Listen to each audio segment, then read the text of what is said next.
আসসালামু আলাইকুম ভিউয়ার্স, আশা করি সবাই ভালো আছেন।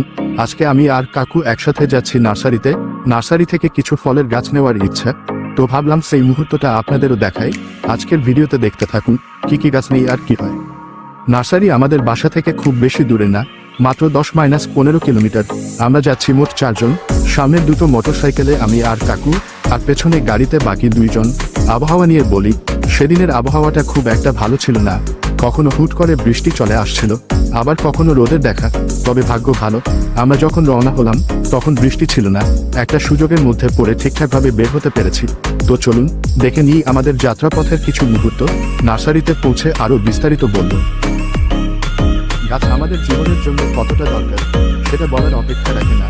গাছ শুধু আমাদের পরিবেশকে শীতল করে না, বরং আমাদের বেঁচে থাকার জন্য অক্সিজেন দেয়। একটা গাছ লাগানো মানে ভবিষ্যতের জন্য একটা ভালো কাজ করা। আসুন সবাই মিলে অন্তত নিজের বাড়ির সামনে বা আশপাশে একটা করে ফলের গাছ লাগাই। ফলের গাছ আমাদের খাবারের যোগান দেবে আর ছায়াও দেবে।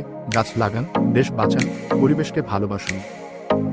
কথা বলতে বলতে কখন যে আমরা গন্তব্যে পৌঁছে গেছিলাম তা বুঝতেই পারিনি। গাড়ি থেকে নেমে আমরা নার্সারির দিকে এগিয়ে গেলাম। এই নার্সারিটি একটু ভিন্ন ধরনের। এখানে ফুলের গাছের তুলনায় ফলের গাছের সংখ্যা অনেক বেশি। প্রবেশ করেই চোখে পড়ল সারি সারি আম, জাম, লিচু, পেয়ারা এবং আরও নানা রকম ফলের গাছ। যদিও রং বেরঙের ফুলের গাছ খুব বেশি দেখা গেল না, তবু এই নার্সারির সবুজ পরিবেশ আমাদের মুগ্ধ করল।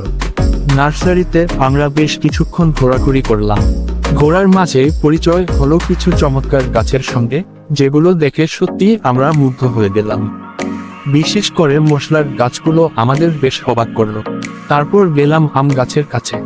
আম গাছের ফলগুলো এত বড় আর সুন্দর রঙের ছিল যে তা দেখে আমরা হতবাক হয়ে গেলাম। নার্সারির একেবারে সামনের পাশে দেখতে পেলাম পানের গাছের চারা, যা এখানে বিশেষ আকর্ষণ হয়ে দাঁড়িয়েছে। তবে এই সময়টাতে গাছের দাম একটু বেশি। লাস্টের দিকে গিয়ে আমরা দেখলাম আঙুর ফলের গাছ, যেটা দেখে আরও একবার চমকে উঠলাম। সব ঘোরাঘুরি শেষে আমরা প্রায় 10 থেকে 12টি গাছ কিনে নিলাম।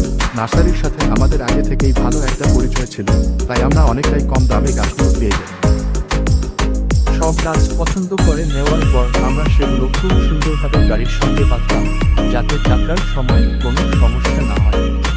গাছগুলোকে ব্যাগে করে যথাযথভাবে বেঁধে রাখলাম, যেন কোনোটি ক্ষতিগ্রস্ত না হয়।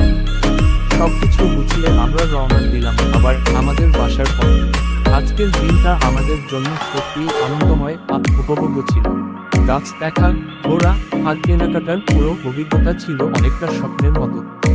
আজকের ভিডিও ব্লগ এখানেই শেষ করছি। সবাই ভালো থাকবেন, সুস্থ থাকবেন।